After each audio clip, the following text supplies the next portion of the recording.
আকাশের তারকারাজি পরিমাণ আপনার উম্মতের কোন এমন উম্মত রয়েছে এতগুলি আমল করেছে? তখন আমার রাসূল বলেন, নাম, হ্যাঁ করেছে। আমার উম্মতের মধ্যে এত বেশি তারকা পরিমাণ আমল করেছে আমার উম্মতের মধ্যে রয়েছে, নাম উমরু, সে হলো হযরত উমর রাদিয়াল্লাহু তাআলা। সুবহানাল্লাহ। তখন কুলতু ফাইনা হাসানাতু আবি বকর, হযরত আয়েশা, আম্মা জান আয়েশা রাদিয়াল্লাহু তাআলা বলতেছেন, তখন আমার আব্বা আবু বকর রাদিয়াল্লাহু তাআলার নেক আমলগুলি কোথায়, উনার স্থান কোথায়? তখন আমার রাসূল বলেন, ইন্নামা জামিউ হাসানাতি উমারু কাহাসানাতি ওয়াহিদাতিন মিন হাসানাতি আবি বকর।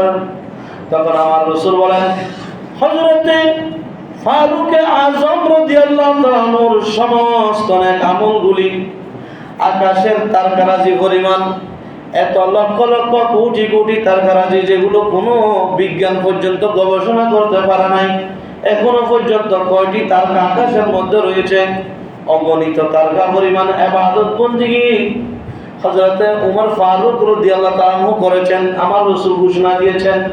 কিন্তু সিদ্দিক আকবর রাদিয়াল্লাহু তাআলার ইবাদতের মাপকাঠি হলো ওই রকম। হযরতে উমর ফারুক রাদিয়াল্লাহু তাআলার সমস্ত ইবাদত যদি এক পাল্লার মধ্যে রাখা হয়, ওজন দেওয়া হয়, হযরতে সিদ্দিক আকবর রাদিয়াল্লাহু তাআলার একটি আমলের সমান। সুবহানাল্লাহ। ফারুক আজমের সমস্ত ইবাদত এক জায়গায় রাখলে হযরতে সিদ্দিক আকবর রাদিয়াল্লাহু তাআলার একটি ইবাদতের সমান। সুবহানাল্লাহ। কোন ইবাদত? যেই ইবাদত, যেই হিকমত আমার রাসূলের সাথে গারে সূরের মধ্যে আমার রাসূলের সাথে যে 3 দিন সময় অতিবাহিত করেছেন, এটা ফারুক আজমের সমস্ত ইবাদতের চেয়েও আরো বেশি উত্তম। জোরে বলি সুবহানাল্লাহ।